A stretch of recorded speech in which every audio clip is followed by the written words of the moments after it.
Hi, my name is Kat, and today I will be showing you the books that I read for the BookTube-A-Thon.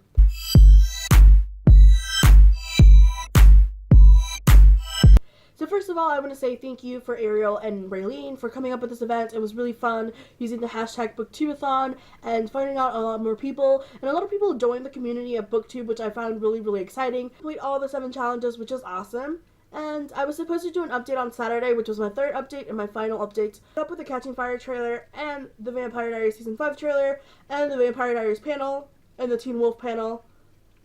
So I couldn't make an update, and it was raining, so it was terrible to film. So, if you don't follow me on Instagram or Twitter, then you probably don't know how many books I've read.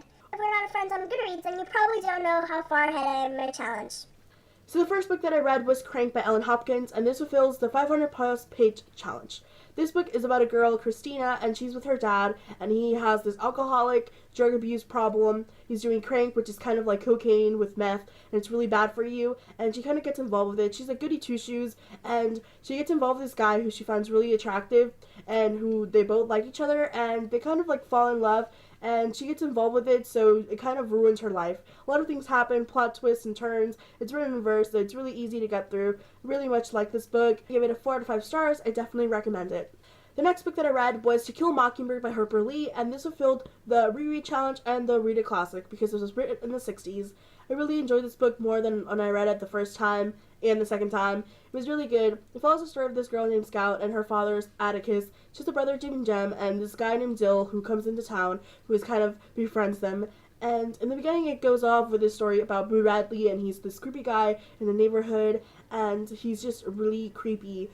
The basic plot of the story is that there's a trial going on in the middle of the book, and it's about this guy named Tom Robinson, and he's just something really bad, and it's even worse because he's African American, and in the 60s they don't really like African Americans, and they're very racist towards them, and Atticus thinks he's a lawyer and he's a fair man. He takes on the case to try to defend Tom Robinson. A lot of things happen, and a lot of backstory of what really happened with the case and what really happened with the situation that he is accused of.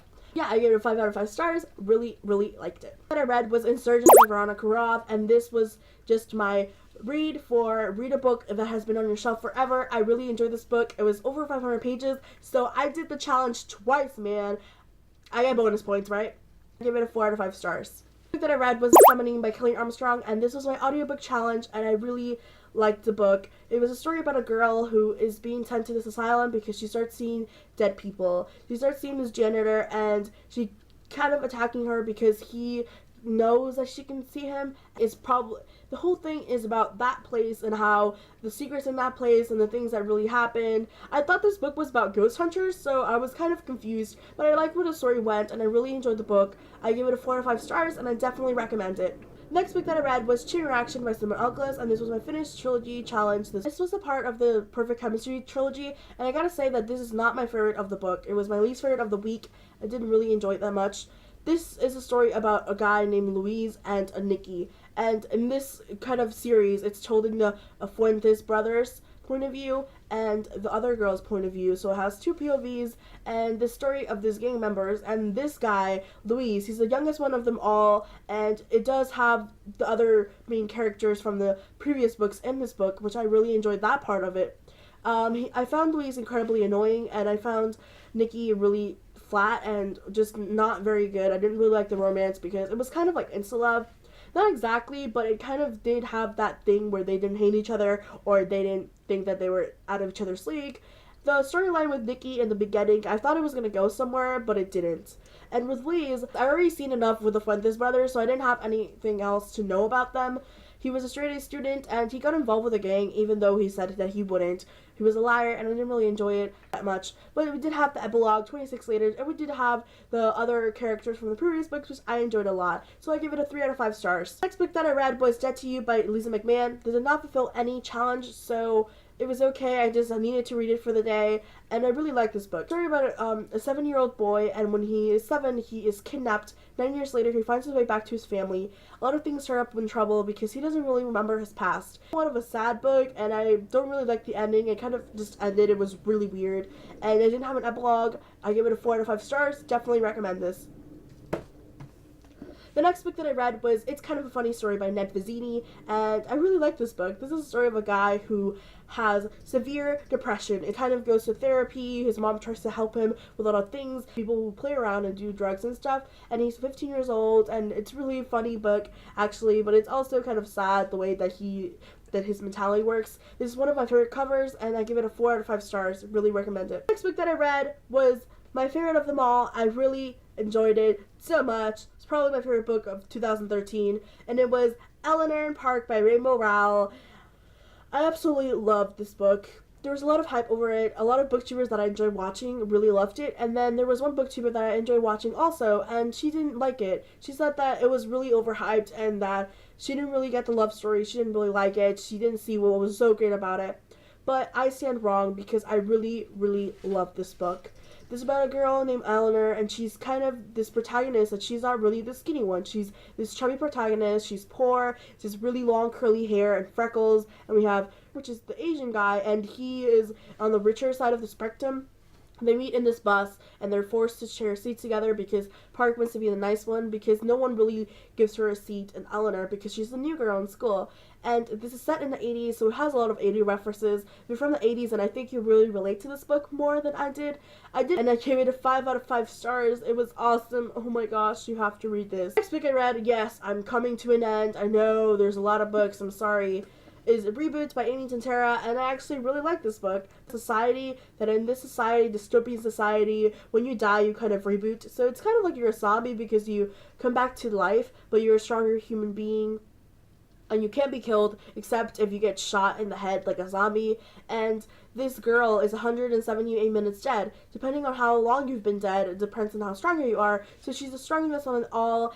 Newbies come along, and she has to train this guy who's been dead for 22 minutes. It's never been heard of. Like the love story, you kind of figure out about the society and what they're making believe these things, and I really enjoyed the book. I really liked it a lot. And yes, when I read this book, I was rocking out to 22 by Taylor Swift. It just happened. I was just like, 'cause when you're 22,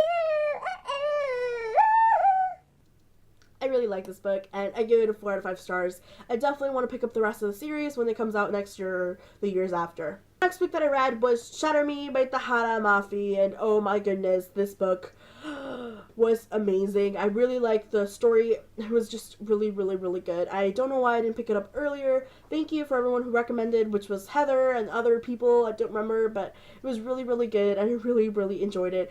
It was really an amazing read, and it was one of my favorite also. And it was a story about a girl she's been trapped in this room for 264 days. Gets saved by this guy named Warner, and he kind of takes her in, and he doesn't really save her. He tells her that he kind of wants to use her, the government wants to use her for the reestablishment as a weapon, because every time she touches a human, they die, and she doesn't really want to do that. She has her own plans. She doesn't really be like that. She's really isolated because she doesn't want to kill people, and she meets this guy Adam, and love story and stuff. And Warner does come on into the love story, but in this book he's really mean, and you don't really get to know much about him, and he's just really mean. What I finished in BookTube-A-Thon was Destroy Me by Tahara Mafi, and this was the novella for Shatter Me. If you are reading the Shatter Me series, you have to read Destroy Me, just because it's after Shatter Me, and there's a lot of character development and a lot of scenes that you are going to miss if you just pick up Unravel Me right away. In Warner's point of view, so if you're a team Adam, then I probably don't like this, but it's really good and I really liked it. I'm a bigger team, I really like Adam, but I'm a bigger team Warner fan just because he kind of reminds me of Damon Salvatore, and I love Damon Salvatore, so I really enjoy this novella. I can't really say much about it without giving it away, but it does happen right after Juliet and everything, and right after Shatter Me. Really enjoyed it. Gave it a 5 out of 5 stars. It was awesome. Those are all the books that I read for BookTube-A-Thon. Started 12 books and I finished 11. I was really happy and proud of what I did. The book that I started but didn't finish was Bittersweet by Sarah Auckler. I read 61 pages of this just to make my 4,000 page mark. I know, guys, 4,000 pages. A lot to read in a week, and I was really happy, but of course it's not as good as Brad. He read like 9,500 plus pages. I don't know how you have a life, Brad. You read too much. I really enjoyed this readathon, and I want to participate in the next one. How did you guys do? Did you participate? And please tell me below if you have read any of these books and if you like them or if you plan to read them. And also, tell me below what you thought of the Catching Fire trailer. A lot of people think that the Catching Fire trailer came out on April, but that's the teaser trailer. The real, legitimate, awesome trailer is in YouTube or Yahoo or whatever. It was awesome. Came out on Saturday. I'll link it below because a lot of people don't know about it. If you don't have a Twitter, then you probably don't know because that shit was trending, man. So I'll talk to you guys later. Bye!